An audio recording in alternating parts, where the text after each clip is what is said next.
That's good. Good evening, everyone. We'll get started in just a second here. I want to leave as much time as we can for our special guest tonight. Welcome. It's great to see all these people here. I was just telling Keith he brought in the fans tonight. It's nice to see. I appreciate it. My name is Matt Spohr. I'm the president of Washtenaw Bird and Nature Alliance, and I'm very happy to be here tonight to welcome Keith and to say hello to you all and thank a few people. I think a lot of people are used to Juliet being up here and doing these things, so it's as weird for me as it is for you. I haven't been at this very long, and I'm trying to fill some very, very big shoes, so I'm doing my best. So a few things.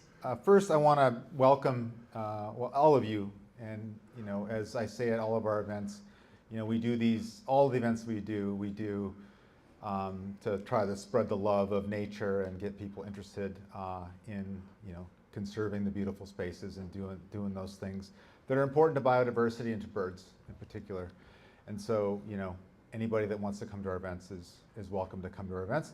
But I do want to make a special thank you to our members. We do really appreciate you and thank you for being a member. If you are not a member and you want to become one, it's easy to do. Just see our website. And if that's not for you and you want to keep coming to our events, that's fine too. We welcome you. So thank you everybody for coming. Thank you to our members. I do want to remind some folks of some upcoming events that we have. And it's not all poetry and bird talks. We get out in the field too. One thing's a little different than our normal programming is as some may or may not know, we own a nature preserve, Searles Nature Preserve, about a mile south of Rolling Hills County Park. And it's a 49-acre preserve that is really important area from a biodiversity perspective. It's near the headwaters of Stony Creek. And we've been doing a lot of ecological restoration there and trying to be good stewards of that land. And so once a month we hold events where we invite volunteers to come and do some of that ecological restoration work, which right now involves removing invasive species, largely cutting down buckthorn and mainly honeysuckle, and it's very satisfying. It's a lot of fun. I remember the first volunteer event I went to, Dana actually was leading it. Dana's on our board, has been here a lot longer than I have, and I didn't think I would like it. And I really enjoyed it to the point where this is what I do for a living now. Like I switched careers and now I'm a restoration ecologist. So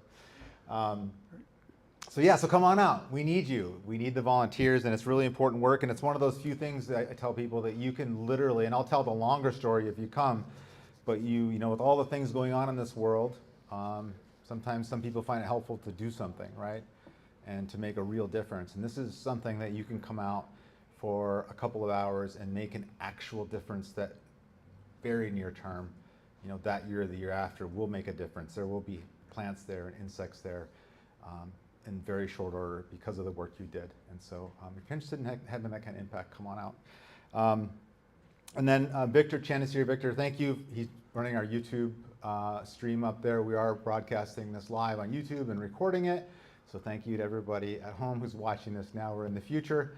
And thank you, Victor. And Victor is our education chair and also for quite some time now has been running our BIPOC walks, Black, Indigenous, people of color events almost monthly. They're on our events calendar.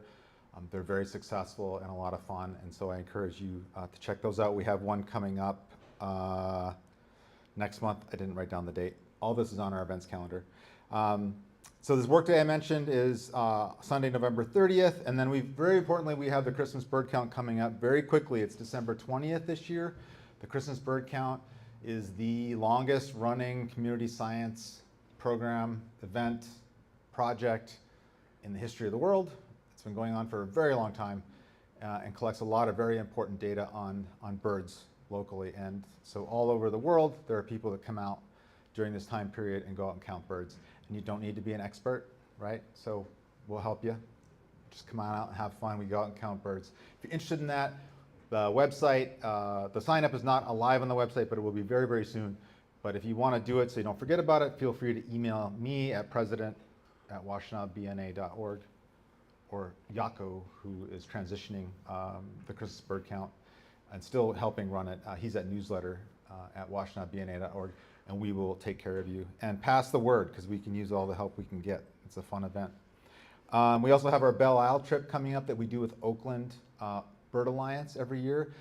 I wanted to highlight this one. It's coming up on Saturday, December 6th. It's kind of a special thing in that it's a lot of fun. We see cool waterfowl. We go out to Belle Isle, Detroit, but it's something that we do with another organization, which is really important to me. And it's one of the things, when I was running for president, that I pointed out as something I wanted to do more of, was to reach out to other organizations. And this is an example of that, and something we've been doing for a long time. So I encourage you to come to that. And lastly, before I introduce Keith, I wanted to thank our board in particular. Kate Jackman, who has been our programming chair for a while now and organized this event, has been doing a wonderful job. It's just fantastic to have people taking responsibility for all of these different facets that just take it and run and are doing a fantastic job. And Kate is one of those people, so thank you, Kate, for doing that. And I want to thank Ed Traeger, I don't think Ed's here, but he we've been doing these series of winter tree identification walks that we started a couple months ago, and he led one for us this past Saturday. That sounded like it was really a lot of fun, and I had to miss it, and I was really bummed about that. So thank you for all those that are stepping up. And without further ado, I want to introduce Keith Taylor, the reason you're all here. And I want to say I'm really excited to have Keith here, mainly because I watched a little bit of his YouTube and read a little bit about him. I wasn't familiar before Kate brought him up, and so that got me excited.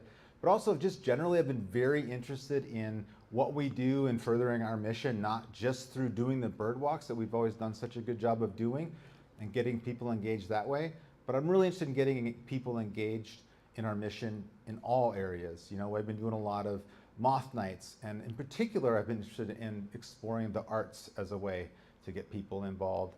And Kate, just like she read my mind, brought this in, and it was just perfect. And so I'm super excited to have Keith here today. Hopefully Keith will introduce himself a little bit, but I wanted to say a little bit about Keith. And many of you here probably know more about him than I do, but we're pleased to welcome him. He's an acclaimed poet at the University of Michigan, creative writing professor, bookseller, and avid birder. Keith is the author of multiple poetry collections, including The Bird Wild and his newest book, What Can the Matter Be?, which there are books in the back. So if you like, please go back and get one or more of his books. They make great Christmas gifts, I hear. His talk this evening is titled Bird Poems, Brightness, Fear, and Hope. And he'll be sharing poems that explore the beauty, complexity, and emotional depth of the natural world. And again, books are available in the back. And without further ado, Keith, come on up. Thank you very much. And I will say lastly, as Keith makes his way to the stage, we will leave time for questions at the end. And so I'll go around with a microphone, and we want to get everybody the mic so everybody can hear the question, and then obviously the YouTube audience can hear it. So, all right. Thanks, Keith. Thank you, Matt. I should have unpacked before, but I didn't. I was talking to too many people. So now you have to watch me unpack. Lately, I've actually been doing set lists. It must be a process of aging, but I used to just sort of wing it. And I may still end up varying from the set list, but this at least keeps me focused. And I will pull out my phone to make sure it's off and to watch the time. No clock here. I don't want to go too long, maybe 45 minutes or so, and then have some questions. And then, of course, I want to sell books. Don't feel any obligation, though. No obligation.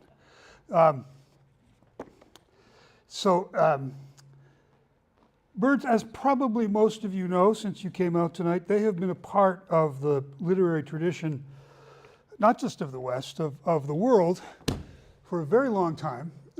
I just read, last fall, the new translation of Emily Wilson of the Iliad.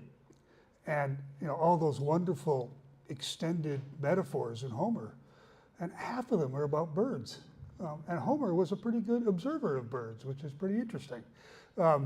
And I don't think I ever realized that when I read the book when I was a younger person. So, you know, that takes us back 2,800 years.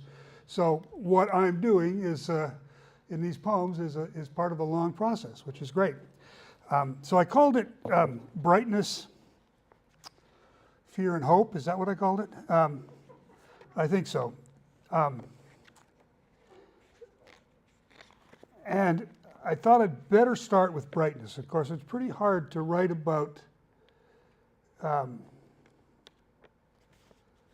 natural world in the first quarter or after the first quarter of the 21st century and not occasionally find yourself getting bleak. But I didn't want to start tonight bleak. So I'll start tonight on a slight upbeat, and then along the way we'll have other moments that will not be quite as joyous. But here's one we can all get ready for. Oh, I should stop too and thank Kate Jackman for having me here, which was great. Kate and I, Kate and I, we ran into each other at Godfredson and Vreeland Roads last winter looking for short-eared owls, and I hadn't seen her in a long time, although on those Facebook accounts.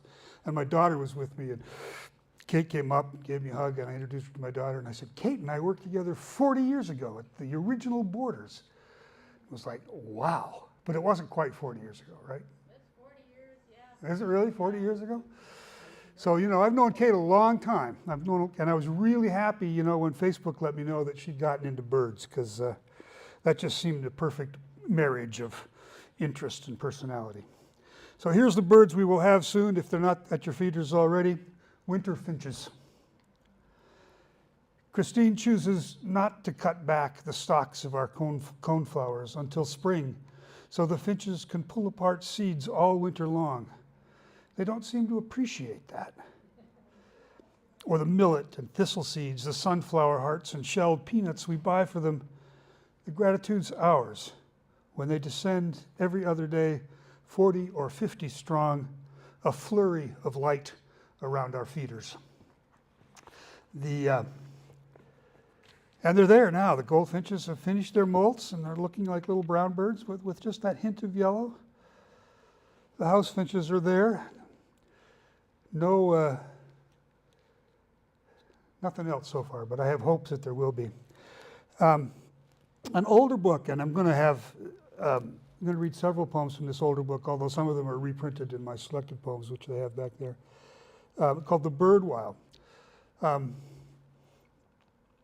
couple of you may have known my very old friend A.L. Becker, also known as Pete Becker. I think he birded with you, Roger, back in the day. He's left us, 15, 20 years ago now. Pete was a Ralph Waldo Emerson junkie. He taught linguistics at the university, but he was a devoted follower of Ralph Waldo Emerson. He read all the journals. I mean, nobody reads all the journals of Emerson, right? I mean, they're pretty boring. And in an obscure corner of an early journal, he found this quote, which he then gave to me, which I used as the title for a book of poems called The Bird While. So this is from Emerson's journal. A bird while. It is a natural chronometer. A bird while may be admitted as one of the meters, since the space most of the wild birds will allow you to make your observations on them when they alight near you in the woods is a pretty equal and familiar measure. Got to translate that early 19th century English a little bit, but so he's making his definition of the bird while is a distance one, and of course all of us who look at birds know that. I mean, these little birds are going to let you get so close. Sometimes, you know, they'll let you get closer, but you know, and then they're going to fly away. But the thing that's always hit me is I want to look at these birds for a half an hour, and they're going to give me, I mean, warblers, right? They're going to give you 30 seconds. And then they're going to be gone. So that's their bird while, a short, fleeting little moment. So I titled a book after that, which seemed to me to be right. And then shortly after that, I started working at the behest of Newton Nadelhofer, who's here, who was then the director of the University of Michigan Biological Station. I started teaching a class there, which we called, what do we call it? Environmental Writing in Great Lakes Literature. and you came up with that. He edited my course title. He may not remember doing that, but I do. No, you were right. You were right. You were right. And I did that for a dozen years, and it exposed me to all these interesting scientists. And I wrote a bunch of short little 8-line poems. Started there, and they sort of jump all over. And I call it Marginalia for a Natural History. So I was spending most of my time with field biologists and using a lot of field guides and feeling the need to make notes. First one I actually did was off of a lecture at the biological station. So I'm going to read you a few of these that are about birds, although this one is also about books. Vladimir Nabokov, as some of you may know, was a major entomologist. He was lepidopterist. There are a couple of butterflies that have his name as a species name. And he also wrote pretty well about birds, and they pop up a lot in his novels. This was a quote from one of his early Russian novels called The Gift. "Will you ever forget it?" I queried. "That particular swift that went by." And all of us who keep lists of birds, I think sometimes, maybe I should just speak for myself, I forget the individual bird. And I get, oh, there's that species, I've got that species. But the individual bird is sometimes hard to remember. Reading Nabokov in the backyard, late summer evening, in my garden chair, a bird flies up, a tufted titmouse, gray and urgent, with intense, baleful eyes, and perches above my left shoulder. When I turn, so slowly, as gently as I can, it jerks up and away, but its wing unexpectedly brushes my cheek.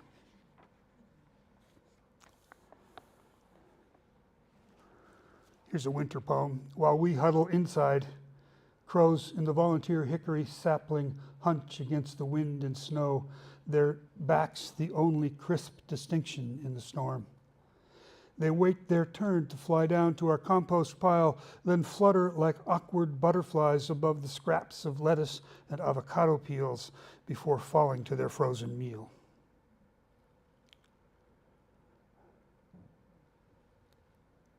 Signs and wonders. First flicker drumming on a dead ash at the tail end of a harsh winter, we've learned to cling to these simple things, forgetting for only a moment emerald green ash borers killing the trees, starlings chasing woodpeckers from their holes, or the garlic mustard that will sprout in profusion below. The Washtenaw Bird and Nature people are going to know that the ash borer, the starlings, and the garlic mustard are invasives, but if there's anyone here who didn't know, it's a poem about invasives, which we sometimes forget about. Once in this life, at the Aransas Refuge, I watched a whooping crane, at least 5 feet tall, with an 8-foot wingspan, black wingtips, male, one of the last few hundred left on Earth, dip its head into the reeds. I saw a drop of brackish water form on his perfect bill, glisten once in the sun, then fall back to the swamp.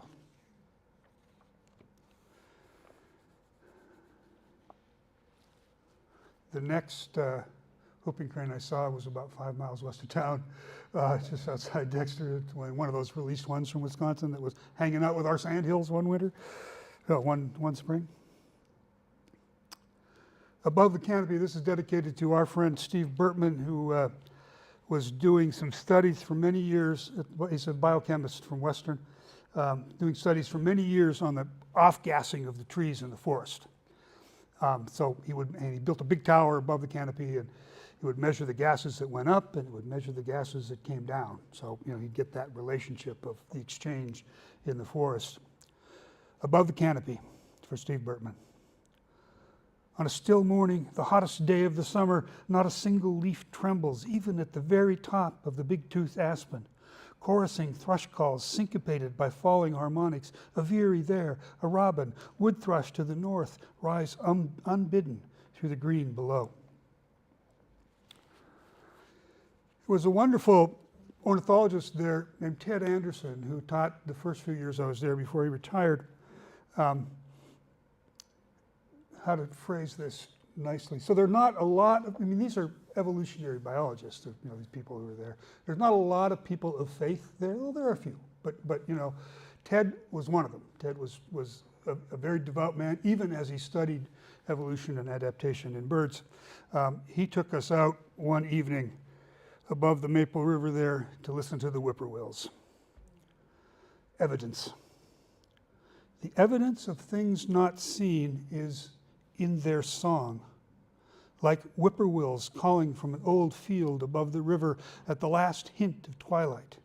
Pink sky finally giving up to the dark, echoing calls rising from bracken, from birds seen only as quick shadows whose songs might move even the mountains.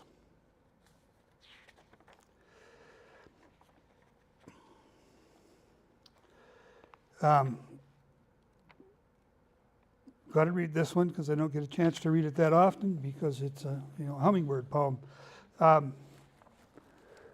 It's in 3 sections. Maybe I'll say a little bit about a couple of the sections before we start. It's called a ruby-throated hummingbird triptych. I didn't intend it as one poem. I wrote these poems over a couple of these tiny little more 8-line poems. And then they sort of came together, and I went, oh, that makes a nice group. The first one's dedicated to an ornithologist named Dave Ewart. Dave taught a little bit at the biological station, but Dave's main job was as one of the naturalists for the Nature Conservancy. I think he's retired now, although he still works on the Kirtland's warbird things. So the first one's dedicated to him. 1, and because he taught me this. If you want to find a nest, lie down on a long abandoned road in a northern forest, a warm day with just a few insects, and look up. With luck, you might see a hummingbird stopping between dead twigs of red pine, collecting shimmering gossamer from spiders. With more luck, you might see her carry it off to line her nest. It really does work. It's worked for me twice anyway. And I mean, some of you guys know what a thrill it is when somebody hasn't pointed out, you find a hummingbird nest. It's like, whoa, I mean, these things, they're often way up there, or they're often hidden, and they're tiny, the size of thimbles. And Dave told me how to do this. Just lie, and it's a great way to birdwatch, right? Just lie on your back on a warm day and look at the things that are going on above you. And twice, at least up there in those 10,000 acres that the biological station owns, I was able to find a hummingbird nest by watching that pattern. Took a while, but it's a pretty nice way to spend an hour, right? 2, data from a late summer garden. Great spangled fritillary working the butterfly bush, long tongue probing the small white flowers, followed by a hummingbird, female, snaky tongue, preening pollen from her thin bill, frightened off by an imperious monarch nectaring lazy on the pink blossoms of a neighboring plant. See a butterfly frighten off a bird, you had to write something about that. I had an old teacher up at Central, Native American man named Carol Arnett. His native name was Gojiji. And he wrote a poem about the barn swallows in his barn, and he called it National Defense, which I thought was great. And then, of course, when poets think something is great, they'll steal it. And this story about a hummingbird that I have in this little poem is very true. It was I was camping alone in Pigeon River country up east of Gaylord, and watched this. Oh, for those of you who are not birders who might not know, yellow-bellied sapsuckers drill things called a sapsucker well, that we call a sapsucker well, where they go, usually in birch trees, they go down like this, and let the sap come out, the bugs come in, and then they come back and eat the bugs. Although other creatures, including hummingbirds, will use those holes. I haven't had yellow-bellied sapsuckers much in my yard in Ann Arbor, but I had one last spring, and I had never seen this. I mean, apparently it's common knowledge, but they don't just drill vertical sapsucker wells, they'll drill horizontal ones and go around a branch, which I had never seen before. So the sapsucker did this, and then all the other birds came in and ate the bugs it collected. But this one was up at Gaylord Grayling, where, as you remember, we also have the National Guard. So this is called National Defense. It's dedicated to my former teacher, Gojiji, Carol Arnett. A male ruby-throated hummingbird drinks from a sapsucker well, holes drilled in a precise series on the trunks of a white birch. The hummingbird moves its bill into each hole, except when a National Guard jet roars over at treetop level. Then the bird backs out, watching the plane until it's gone. I watched a hummingbird watch a jet. That was so cool. I was like, wow, they do notice these things. Of course, which shouldn't come as too much of a surprise. I have to read this one because it's dedicated to my friend Sherry Smith, who's out there. Sherry, as you bird people know, works in bird rescue. She's on the board of the Bird Center of Michigan, out south of town, which I was too for a little while. And another place, by the way, that for those of you who have bucks to spare, interesting place doing good work. Sherry is our neighbor, and she has allowed us from time to time to be part of her work, bird rescue for Sherry Smith. Some reasonable people think the horned grebe floating down the Detroit River between car-sized ice floes, diving deep into current to search for fish, then rising into a pool of oil or synthetic fuel, deserved to die. Maladjusted, they say, to our new world. But the grebe gasped its way to shore ice, water seeping through spoiled feathers. A sentimental soul found it there, quivering in snow, tried to wipe away the oil, then brought it here. We warmed the bird, fed it mealworms, and waited for some liveliness before bringing out our Dawn, detergent of choice for bird rescue. I stared into its red eyes and held the grebe, trembling and tense, under a gentle stream of water warmer than anything it had felt in months, while the real bird rescuer worked the soap in, lifting the oil out. She succeeded when the feathers fluffed on their own. The grebe was light in my hands. Its hollow bones felt delicate, breakable, until a wing flapped against me, strong and longing for flight. A day later, we took our horned grebe down to the Huron and the one patch of open water below Barton Dam. It scuttled out of its cage, dove quickly, then surfaced a few yards away, ruffled its feathers, and drifted down to join the indifferent ducks.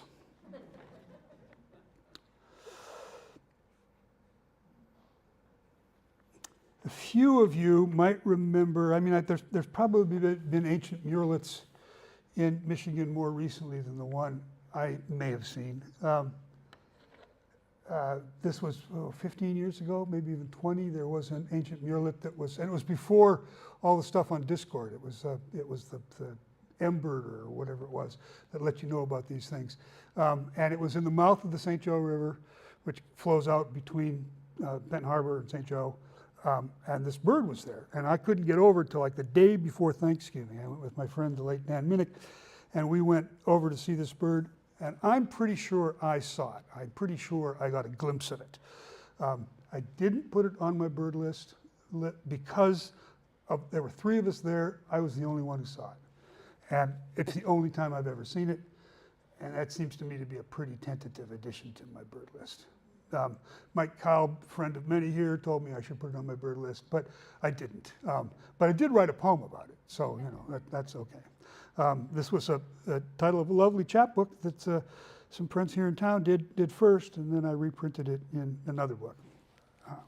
So this is called Chasing the Ancient Murrelet. Again, for the non-birders who are here, when we go looking for a specific bird, we use that verb. We chase it, which sounds kind of like hunting, but well, it is sort of like hunting, except we don't shoot it. Chasing the ancient murrelet. Ancient, because a gray mantle thrown over its shoulders. Ancient, because of a gray mantle thrown over its shoulders, which look hunched against the weather of the North Pacific, its real home, too far from this place at the edge of Lake Michigan to be imagined, where the untouched but beautiful young run down the beach in summertime, longing to leave their parents who make steel appliances and claim to love the wind and winter. The bird is lost or brave or blown here by westerlies strong enough to reshape its instincts, to bring it down to the dirty mouth of a river that drains the abandoned car factories of South Bend, and the ancient murrelet bobs in these choppy, irregular freshwater swales, diving often after crustaceans that haven't lived here for a geologic epoch, but taking the minnows it can find to keep hunger off until it dies here in a place it doesn't belong, where it can't find the right food or mate, but where I find it, following clear directions on the internet to catch a quick glimpse as it rises between waves of its two-toned bill and the large head, bulky, oversized, on a small, diminished body.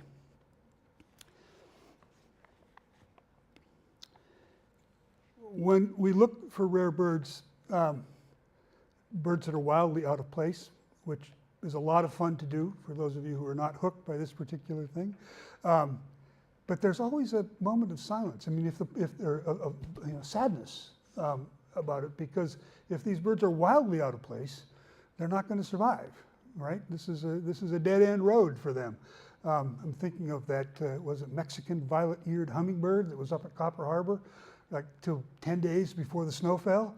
And lots of people went there. I almost drove up to Copper Harbor. I would have driven up to Copper Harbor if I hadn't just driven back from doing one of these things in Marquette. I mean, it would be that would be a new bird for me, and I'd never seen it. But that bird's not going to get back to Mexico. You know, that bird's done. Now, apparently, there was a crested caracara at Munising 10 years ago, which I saw when I was working at the biostation. I went up several times to see it, and apparently that did get back.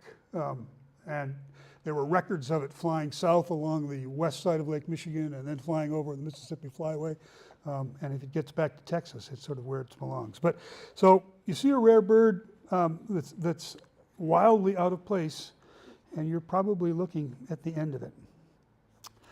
I really want to do this. At the biological station, I became very good friends with a woman named Francie Cuthbert. If you read your Audubon magazine, either this issue or the one before this issue, there was a good article on the Piping Plover Recovery Project. Francie's in there. There's a fairly nice picture over there. Francie is the principal investigator, and she's the founder of the Piping Plover Recovery Project. She's a Michigan person, but her professional life has been at the University of Minnesota.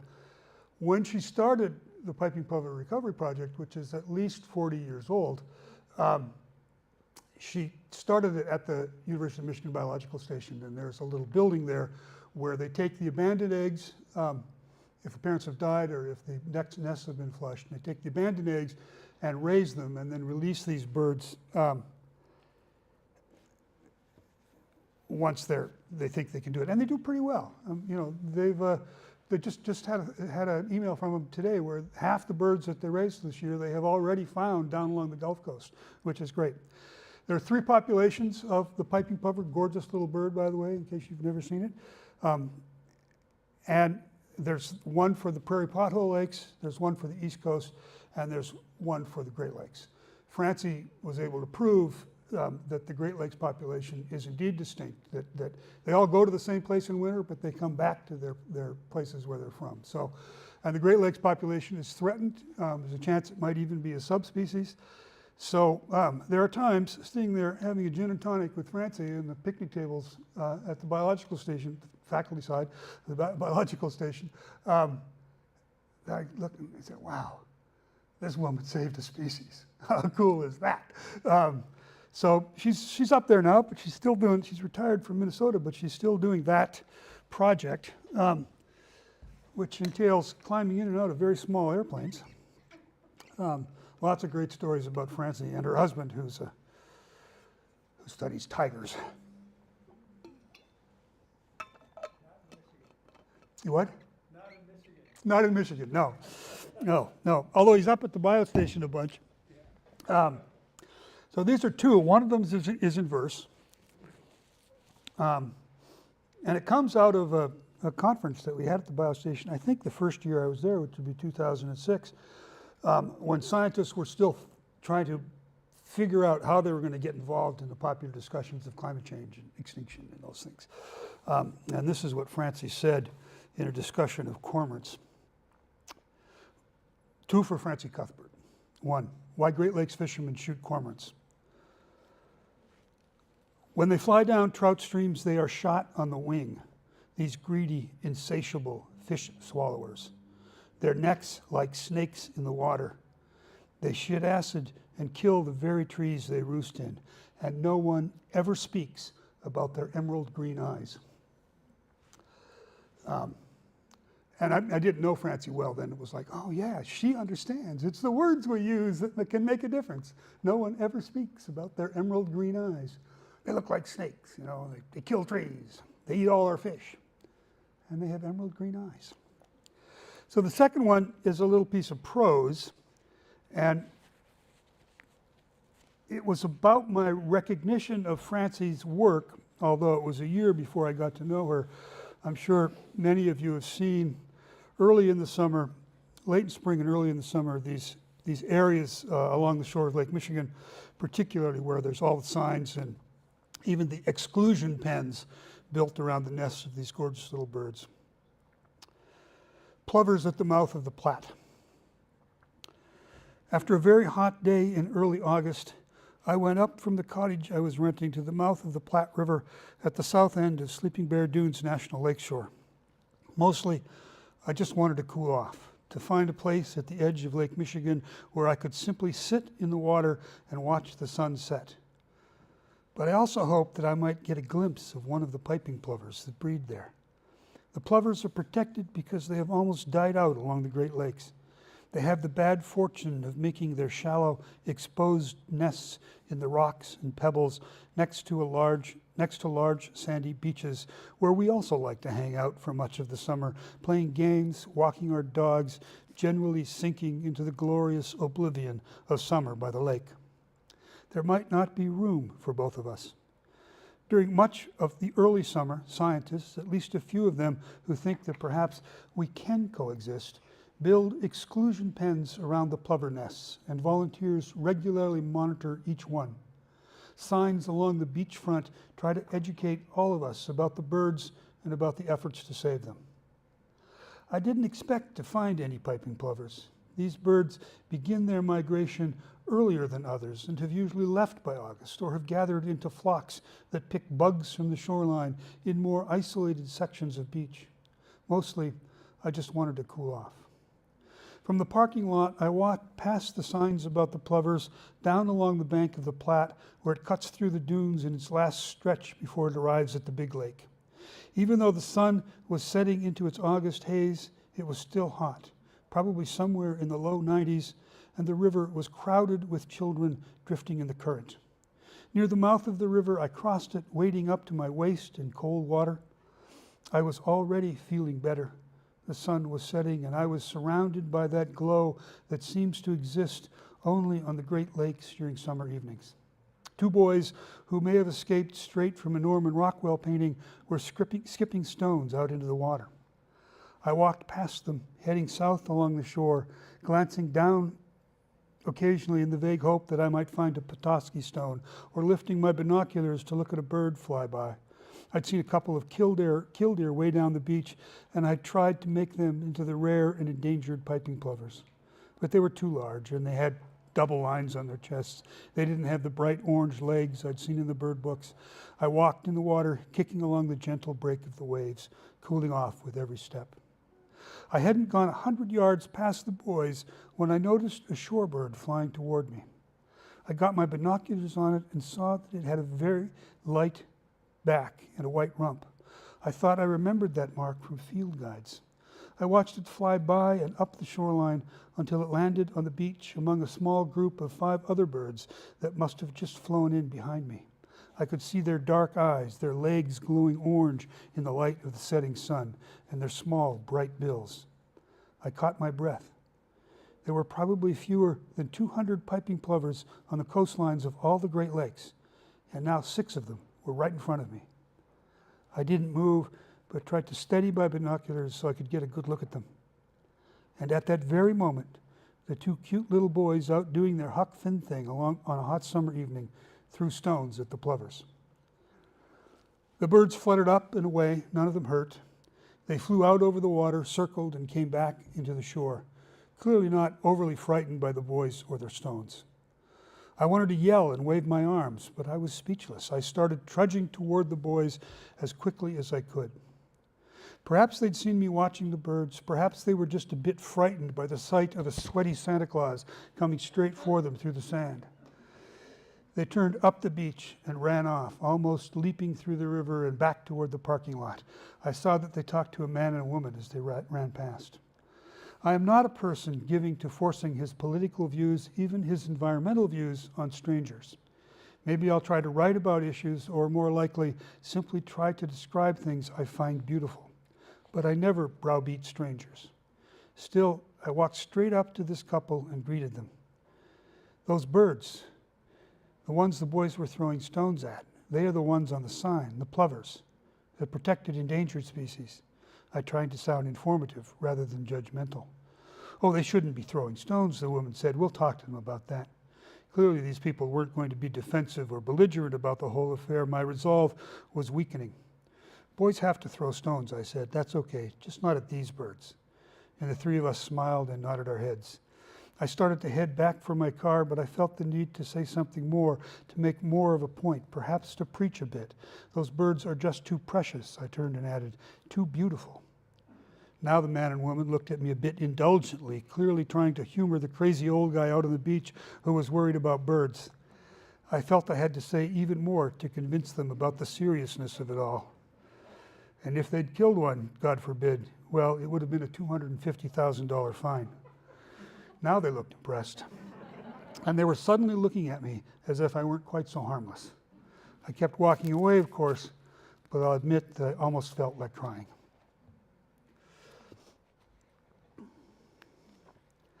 I want to read some new poems and tie them into some other things. I've been traveling a bunch because I read some new poems, but maybe I didn't bring them. Shoot. Oh, they might be down in this file.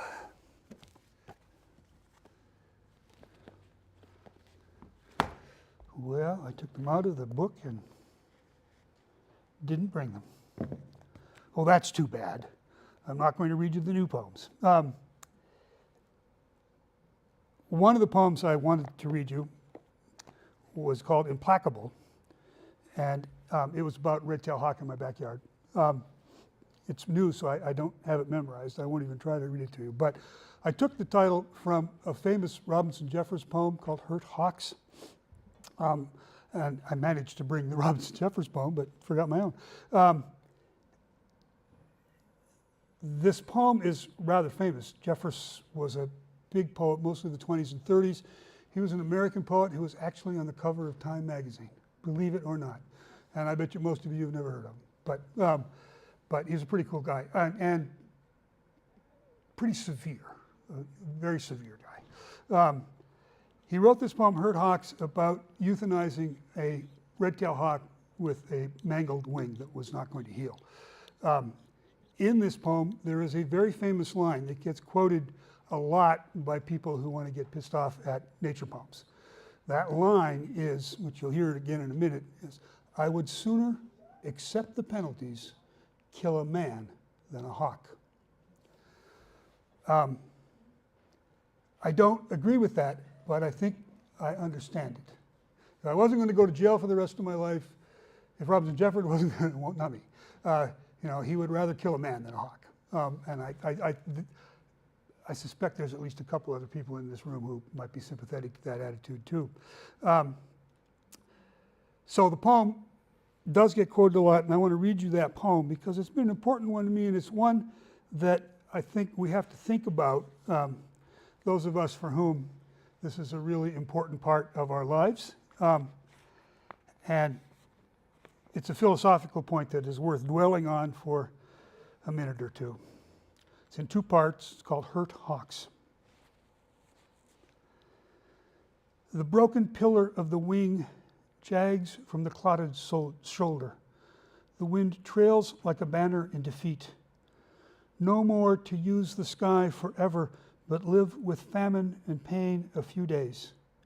Cat nor coyote will shorten the week of waiting for death. There is game without talons. He stands under the oak bush and waits the lame feet of salvation. At night he remembers freedom and flies in a dream. The dawns ruin it. He is strong, and pain is worse to the strong. Incapacity is worse. The curs of the day come and torment him at distance. No one but death the Redeemer will humble that head, the intrepid readiness, the terrible eyes. The wild God of the world is sometimes merciful to those that ask mercy, not often to the arrogant. You do not know him, you communal people, or you have forgotten him. Intemperate and savage, the hawk remembers him. Beautiful and wild, the hawks and men that are dying remember him. I'd sooner accept the penalties, kill a man than a hawk. But the great red-tail had nothing left but unable misery, from the bone too shattered for mending, the wing that trailed under his talons when he moved. We had fed him 6 weeks. I gave him freedom. He wandered over the foreland hill and returned in the evening, asking for death. Not like a beggar, still-eyed with the old implacable arrogance. I gave him the lead gift in the twilight. What fell was relaxed, owl downy, soft feminine feathers. But what soared? The fierce rush. The night herons by the flooded river cried fear at its rising, before it was quite unsheathed from reality. I think a great American poem that doesn't get talked enough. And I realized while I was reading it, I did have my new poems. They were just buried under my set list. So here is my poem, Implacable. And I also realized while I was reading that sort of rich textured poem, my poem's going to sound so flat after it. That's the danger of doing that kind of thing. So the poem's called Implacable. Sherry and I live just a couple hundred yards as the hawk flies apart. So my birds are her birds are my birds. You know, we share these things. So this is called Implacable, the old implacable arrogance. Robinson Jeffers, Herd Hawks. Squirrels scatter when the red-tailed hawk flies in from the neighbor's birch to the black oak outside my study window. Finches and juncos hide in brush piles, but her yellow eyes look past the minor politics of small birds. She sees me backlit looking out at her, but she doesn't care. Even when she ruffles her soft breast feathers and preens, she displays sharp places, her curved, flesh-ripping beak, the terrible talons ready to impale that she lifts to scratch gently the underside of her wings.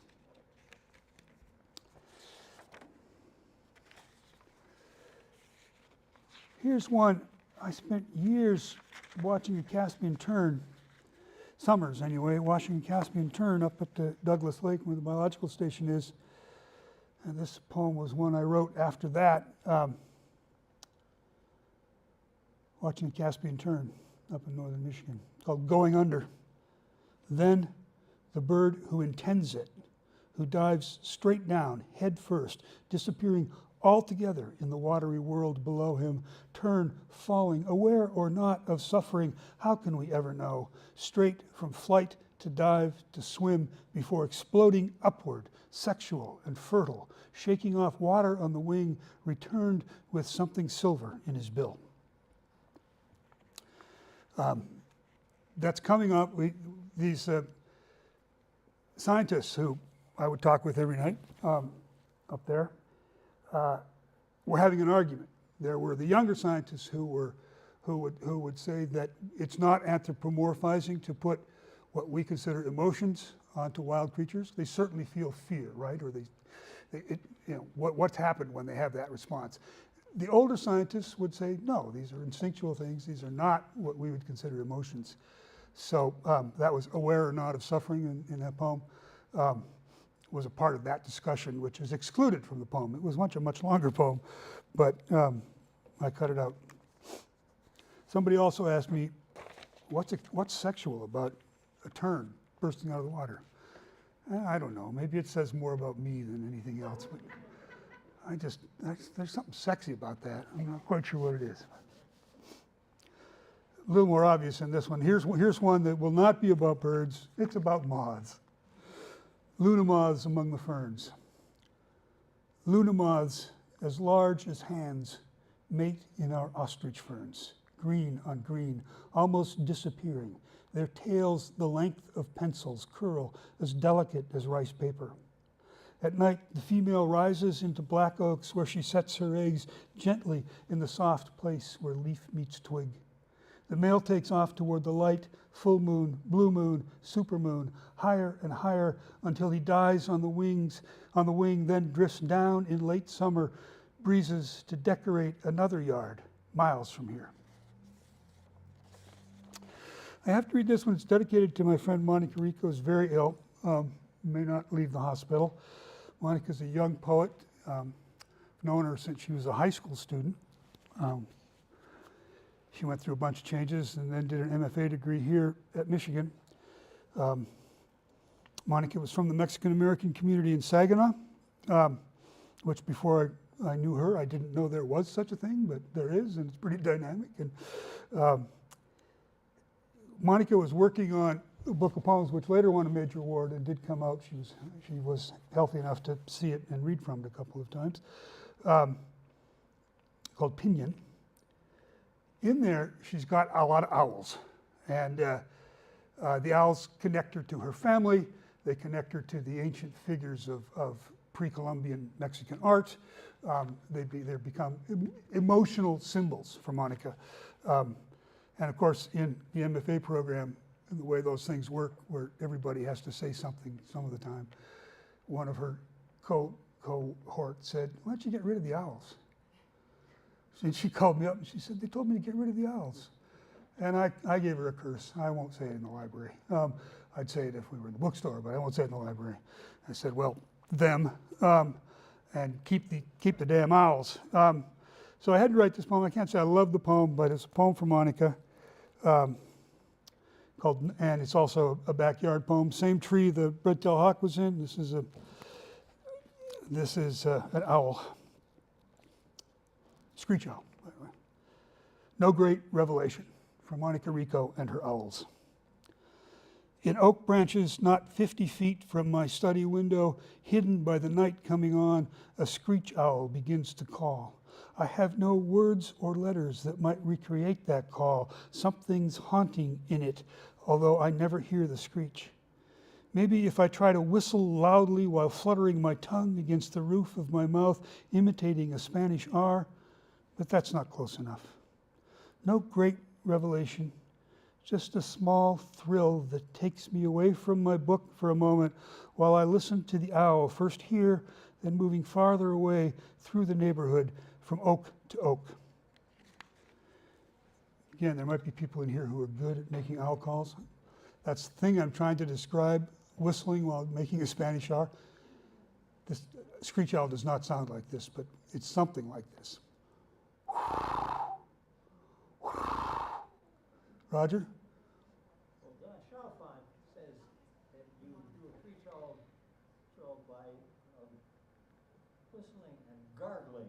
Oh, whistling and gargling.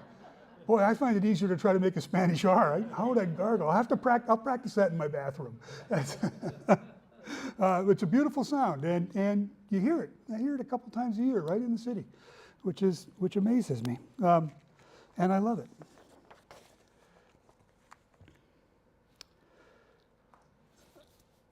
I want to do these. I'll just do a few more poems, all of them short.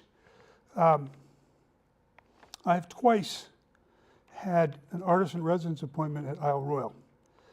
And I did 2 sequences of poems about that. And so you don't have a lot of distractions up there, and you can think about things a lot.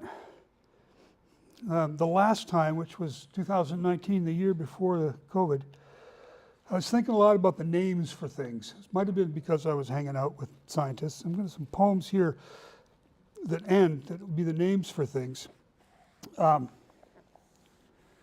people used to have, my Buddhist friends in particular, say, why are you so insistent on naming those birds? Why do you work so hard to give those names? Why don't you just enjoy the beauty of it? My first response is, I work so hard to get the names, and I bet you I enjoy them more than you do.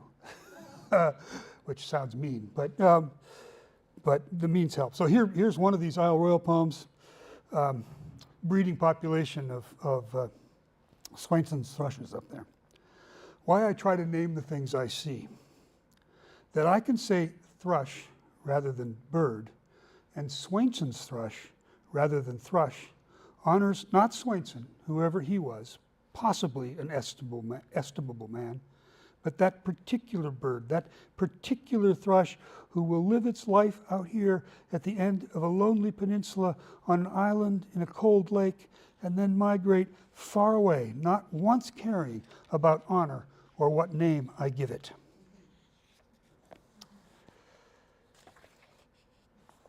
Here's one, I guess we can call this one an eBird poem.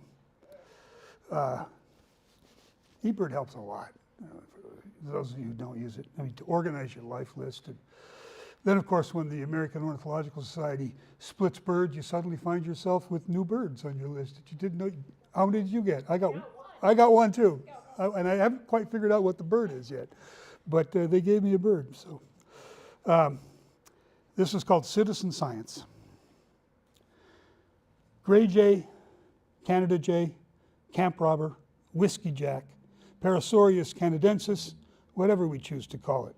I find one, then two, out along the point, late July, one adult feeding a fledged, nearly grown juvenile, bobbing, jumping through spruce, quiet, a patch of white on the head, a splash of black on their necks, shining gray under full sun.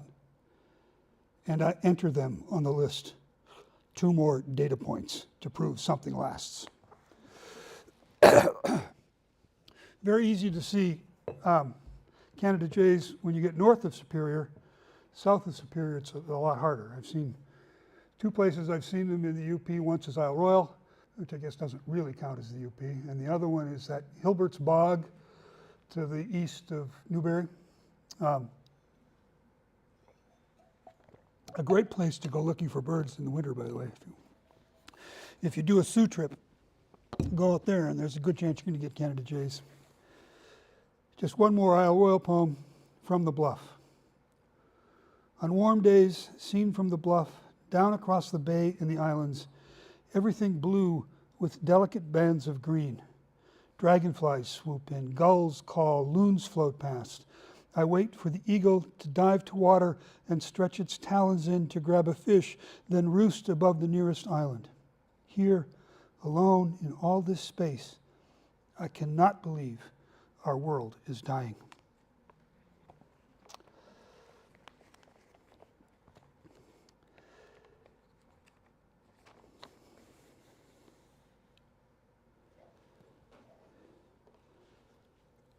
Do you guys know where the word prothonotary comes from, for prothonotary warbler?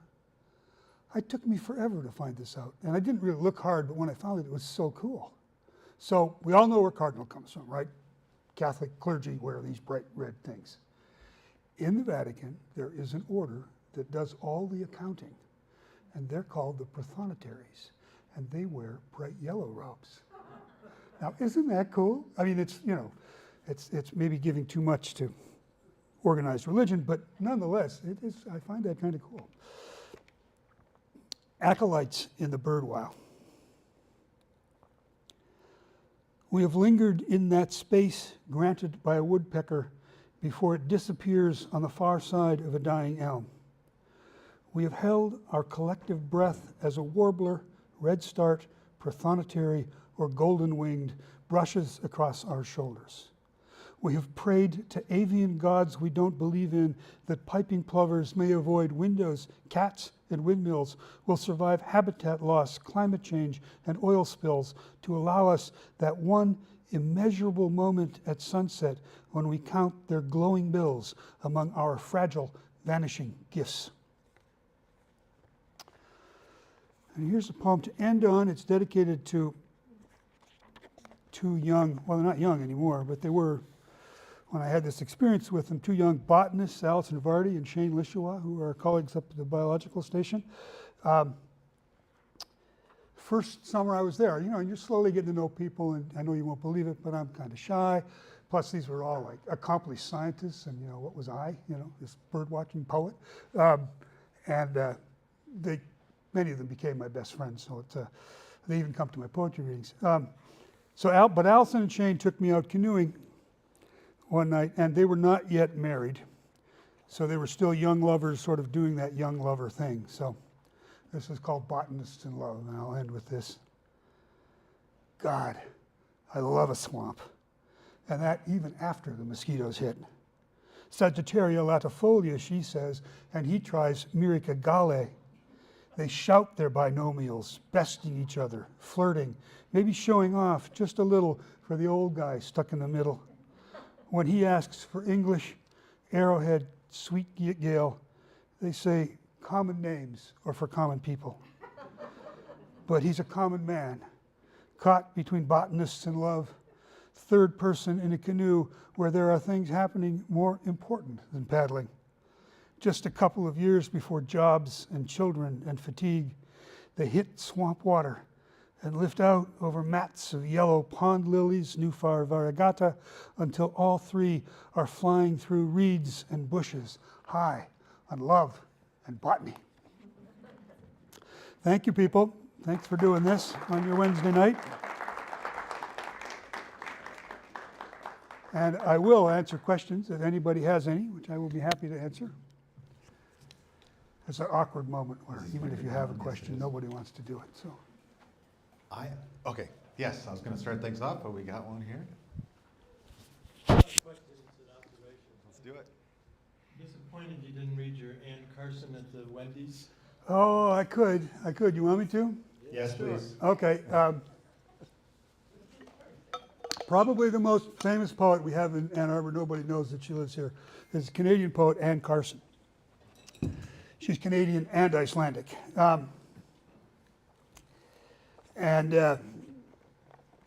She's very reserved, very quiet, but she keeps her house in Ann Arbor, and she's here a good deal of the time.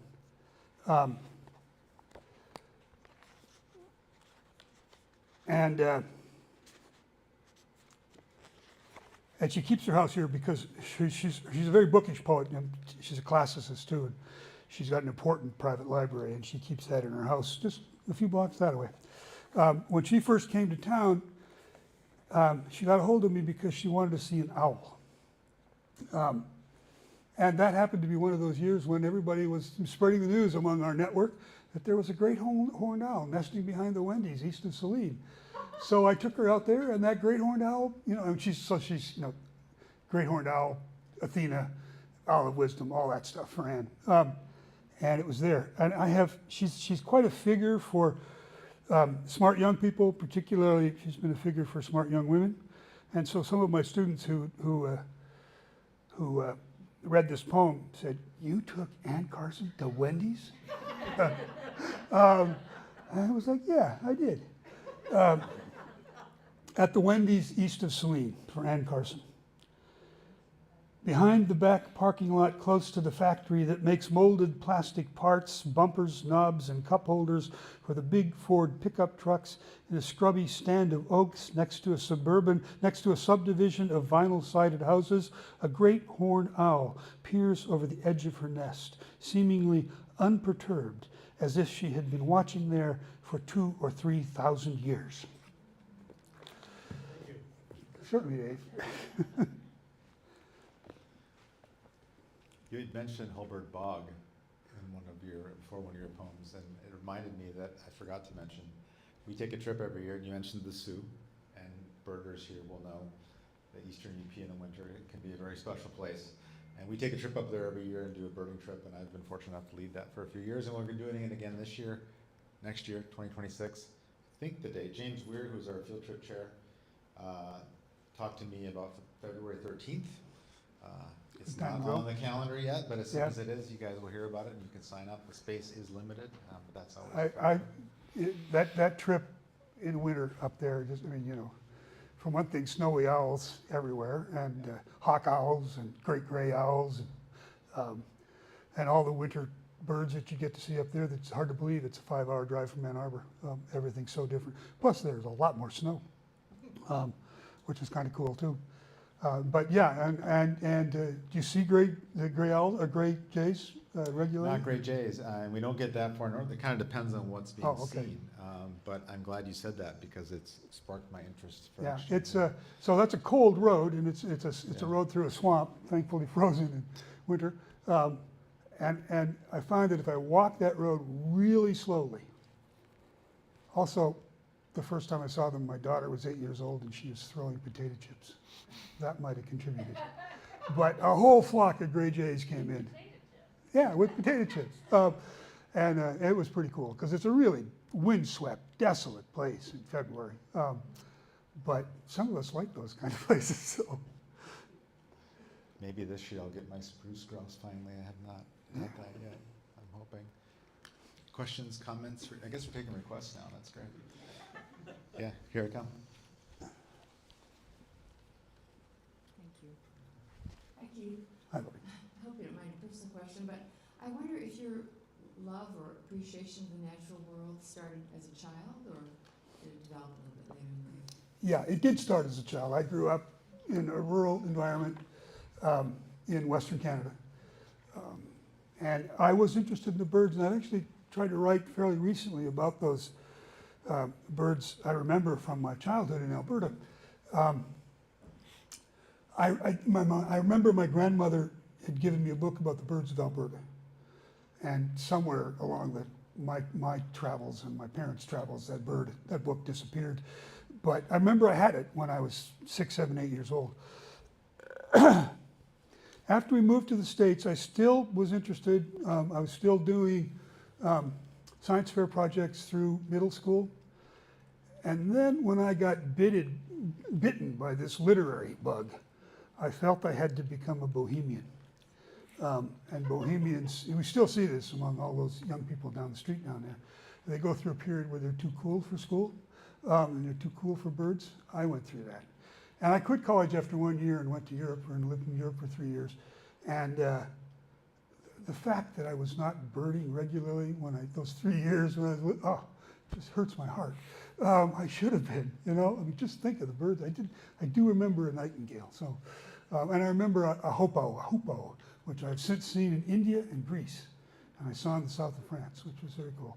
I wish I could remember the scientific name. It's a really cool, bizarre scientific name. But Susan Dollert Kylper here, she knows it. I didn't, and then life sort of fell apart and changed, and I moved back to Michigan, and I lived in Mount Pleasant for 4 years.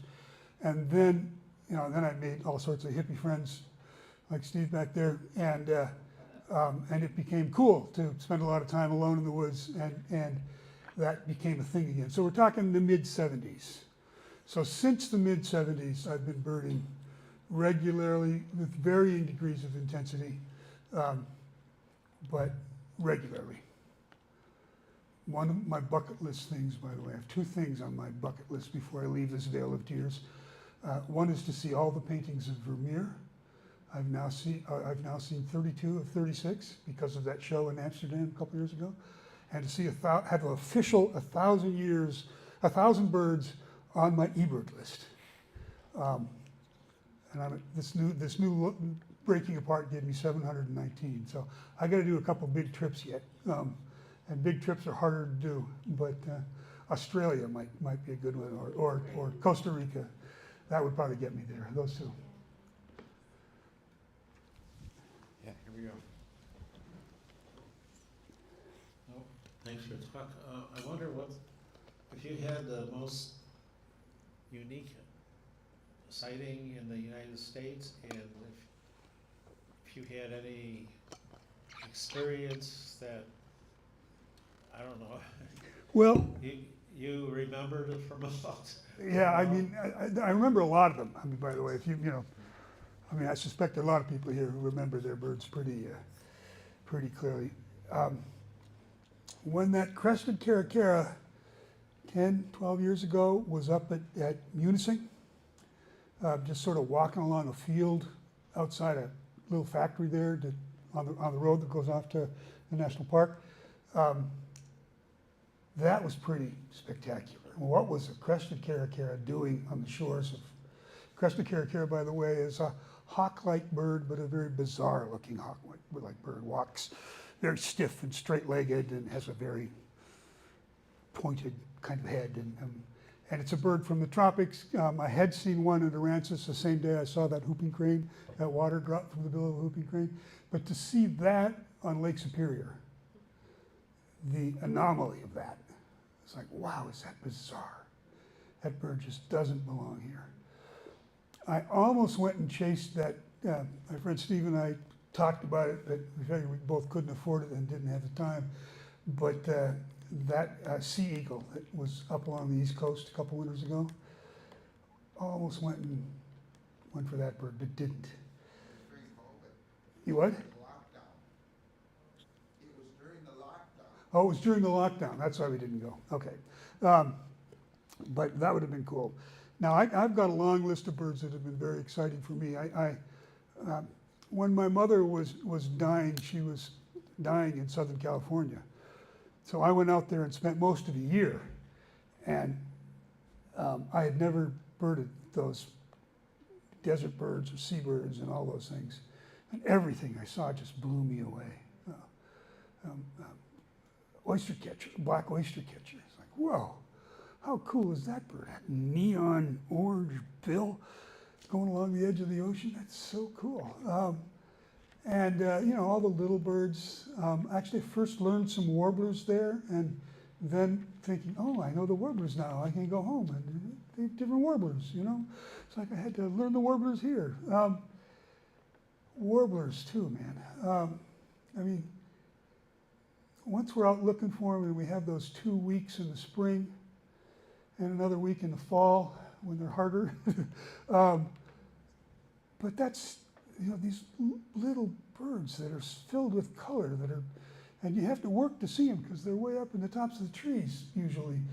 And that those birds are here among us in the Midwest is so, continuous to them. As I see them, if I'm in the right moment in my backyard. I was trying to describe the parula warbler to someone a few years ago because I'd just seen one in my backyard, only one I've seen in my backyard. And I said, well, it's this little bird, it's got yellow, it's got some red on it, it's got some gray, it's got something that looks a little bluish. And this person looked at me and says, we've got a bird in Michigan that has yellow and red, blue and gray on it? I said, yeah, we got it in my backyard. You know, I mean, the gift of those little birds is amazing. I had a student when the peregrine falcons moved into the towers at the university, and I told my students about them who mostly didn't care, but there was one young woman who was coming out of Rackham.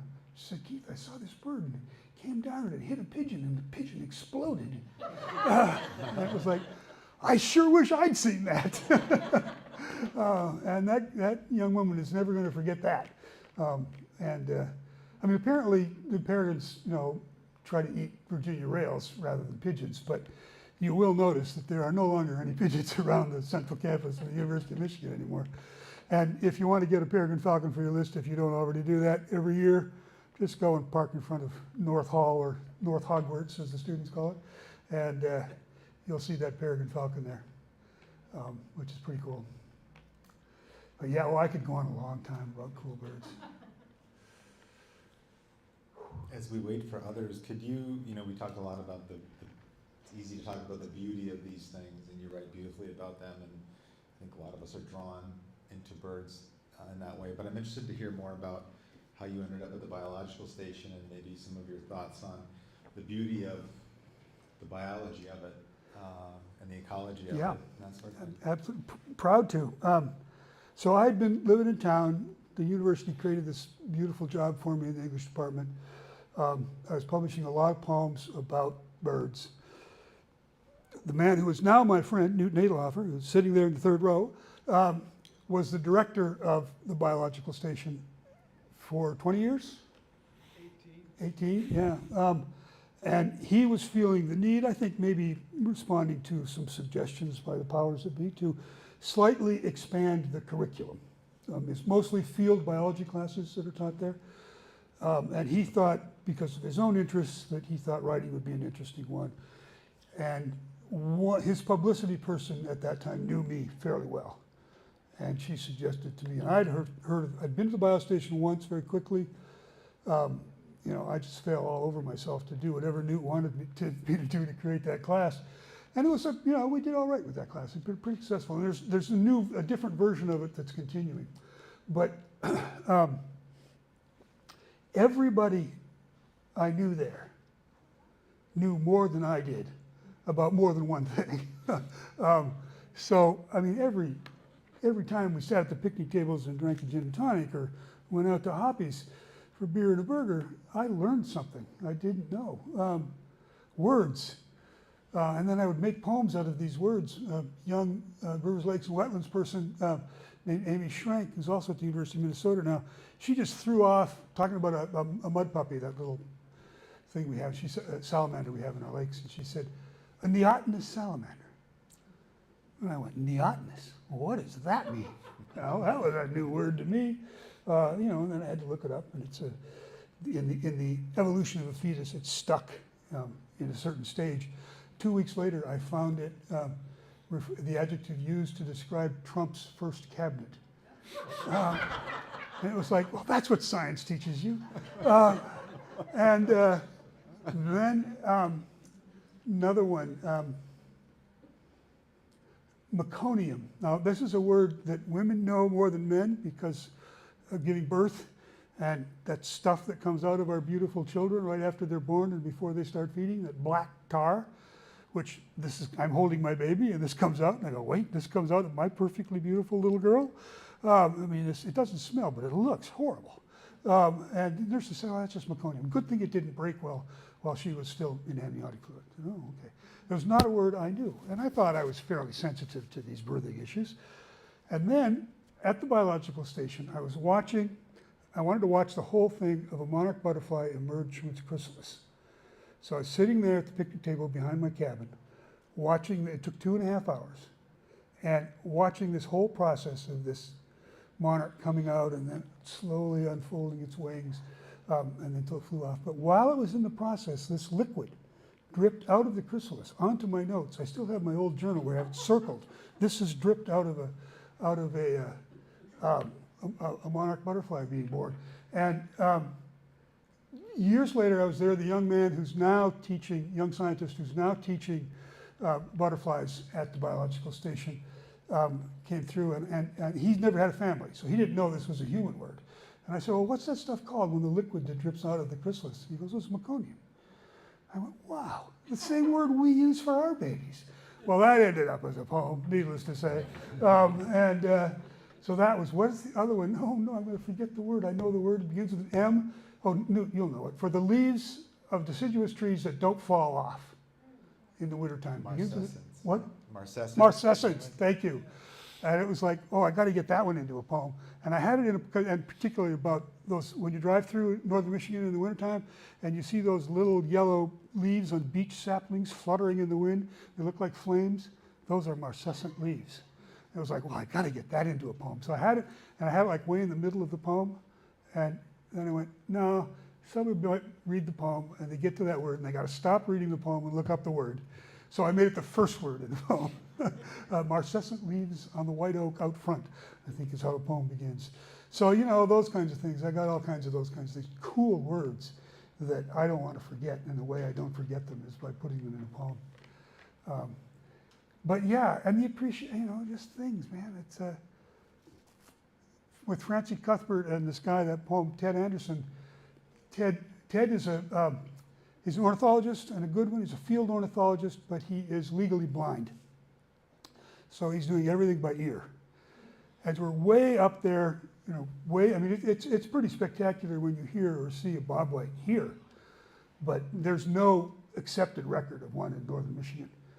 And he heard a bobwhite. So he and Francie Cuthbert and I went out to find the bobwhite out north of the station, north of Douglas Lake.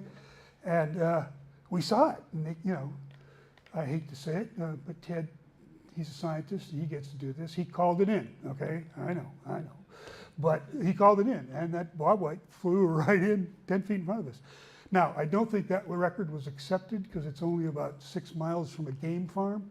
And the bobwhite did not come back the next year, so they think it was just escaped from the game farm. But nonetheless, it was pretty cool to be up there, 20 miles south of the bridge and have a bobwhite right in front of you. But yeah, those kinds of things. I can go on forever. I was there 12 summers, so it's Wow. you learn a lot in 12 summers. I'm jealous. Sounds wonderful. Okay, guys, I will be happy to sign books if you want to buy one, but if you don't, that's fine, cool. My opinion of you will not change. Speaking of the books, last call for questions. Speaking of the books, the poem about the young botanists and love. Yes. Is that in one That of the- ends my most recent book, Okay, I which is the really book like that has kept me on the road for all this year, which is called What Can the Matter Be? Okay, Yeah. great. High on love and botany. Yeah, I really like that. It's a good way to end a poetry. Any other questions, comments, requests? No? Well, Keith, thank you very much. This was Thank you, guys. wonderful. Thank you. Thank you. We'll see Have you a in good